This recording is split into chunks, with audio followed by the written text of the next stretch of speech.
Kami dari kelompok Kerajaan Mataram Kuno ingin mempresentasikan hasil diskusi kami. Sebelumnya, perkenalkan nama saya Lufiari Watani, nomor absen 19. Saya William Diakarika absen 34. Saya Anisbar dari absen 4. Pendiri Kerajaan Mataram Kuno, Rakai Mataram Sang Ratu Sanjaya yang berkuasa antara 732 sampai 760 Masehi. Dalam sejarahnya, Kerajaan Mataram Kuno ini diperintah oleh dua dinasti, yaitu dinasti Sanjaya yang beragama Hindu dan dinasti Shailendra yang beragama Buddha. Kedua dinasti cenderung saling bersaing merebutkan kekuasaan. Namun, ada masa mereka pernah memerintah bersama. Selanjutnya, salah satu peninggalan Kerajaan Mataram Kuno. 1. Prasasti Canggal menggunakan huruf Pallava dan bahasa Sanskerta berangkat tahun 723 Masehi, menceritakan tentang pendirian lingga lambang Shiva di desa Kunjarakunja. 2. Prasasti Kalasan ditemukan di desa Kalasan, Yogyakarta, berangkat 778 Masehi, ditulis dalam huruf Pranagari, India Utara, dan bahasa Sanskerta. 3. Prasasti Matyasih ditemukan di Matyasih, Kedu, Jawa Tengah, berangkat tahun 907 Masehi, menggunakan bahasa Jawa kuno. Candi-candi peninggalan Kerajaan Mataram Kuno antara lain Candi Kalasan, Candi Plausan, Candi Prambanan, Candi Sambisari, Candi Sari, Candi Kedulan, Candi Sojiwan, Candi Borong, dan tentunya yang paling kolosal adalah Candi Borobudur. Berikut adalah contoh gambar candi. Mata pencaharian. Kerajaan Mataram Kuno merupakan salah satu kerajaan di Jawa yang memiliki corak agraris. Maka itu, mayoritas penduduk Kerajaan Mataram Kuno memiliki mata pencaharian di sektor pertanian dan perdagangan. Berikutnya, masa kejayaan Kerajaan Mataram Kuno.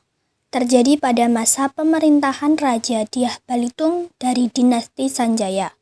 Pemerintahan Sri Maharaja Rakai Watukura Dyah Balitung Sri Darmodaya Mahambu berlangsung selama 12 tahun, yakni antara 899 sampai 911. Raja Dyah Balitung meninggalkan prasasti dalam jumlah sangat banyak.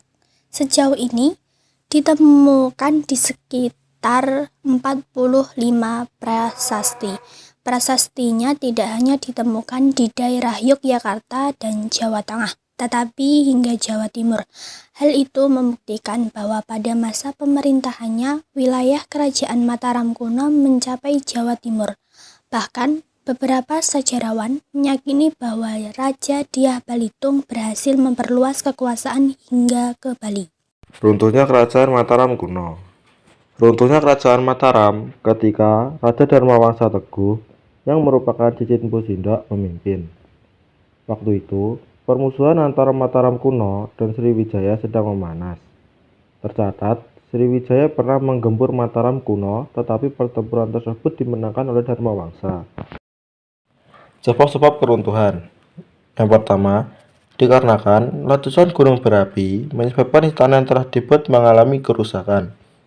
Letak Mataram Kuno awalnya adalah daerah Jawa Tengah yang memiliki banyak gunung aktif. Letusan gunung berapi membuat istana kerajaan mengalami kerusakan.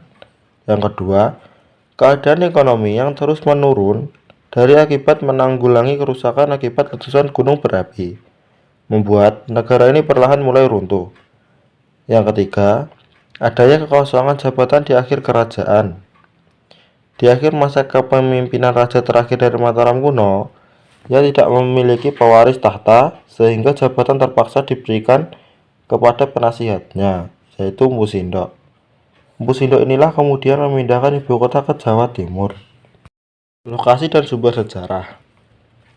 Kerajaan ini berlokasi di pedalaman Jawa Tengah, di sekitar daerah yang banyak dialiri sungai, seperti Sungai Progo, Bogowonto, dan Bengawan Solo. Daerah ini juga dikelilingi oleh pegunungan. Sumber tertulis tentang kerajaan ini adalah Prasasti Canggal dan prasasti Mat Yasih. Selanjutnya, kehidupan sosial Kerajaan Mataram kuno dan sistem ekonomi. Kerajaan Mataram kuno merupakan salah satu kerajaan di Jawa yang memiliki corak agraris. Maka itu, mayoritas penduduk Kerajaan Mataram kuno memiliki mata pencarian di sektor pertanian.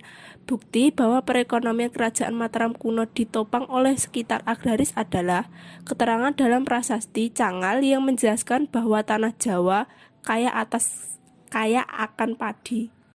Selain itu, wilayah Kerajaan Mataram kuno memiliki banyak sungai dan dataran subur, baik periode Jawa Tengah maupun Jawa Timur. Kehidupan sosial budaya Kerajaan Mataram kuno juga terbilang maju. Hal tersebut dibuktikan dengan banyaknya peninggalan, terutama berupa candi. Contoh 2 candi peninggalan era Mataram kuno yang hingga kini masih kosor adalah Candi Borobudur dan Candi Prambanan. Pernikahan politik menyatukan dua kekuatan yang berkuasa telah ada sejak zaman era Kerajaan Mataram kuno. Sosok Pramodawardhani, perempuan dari dinasti Sailandra, dan Rakai Pikatan atau Mpu Manuku dari dinasti Sanjaya merupakan aktornya. Kisah cinta insan beda dinasti tapi memiliki cerita menarik yang diulas. Kisah cinta yang hadir tak hanya murni dari landasan faktor suka sama suka, melainkan juga mempertimbangkan tujuan politis, sehingga perkawinan sepasang manusia yang bertinjak pada tujuan politis. Dikutip dari buku Perempuan Tangguh Penguasa Tanah Jawa, tulisan Krishna Bayu Aji dan Sri Wintala Ahmad. Pramodawardhani dan Mpu Manuku adalah gambaran perkawinan politik yang merekayasa cinta sepasang manusia dengan dua kepercayaan berbeda. Pramodawardhani merupakan seseorang beragama Buddha, sedangkan Mpu Manuku atau Rakai Pitaka adalah seorang yang beragama Hindu Siwa, sehingga kesan yang muncul perkawinan Pramodawardhani dan Mpu Manuku untuk menciptakan dua kekuasaan besar dan sekaligus menciptakan kedamaian antara umat beragama. Sekian presentasi dari kelompok kami. Bila ada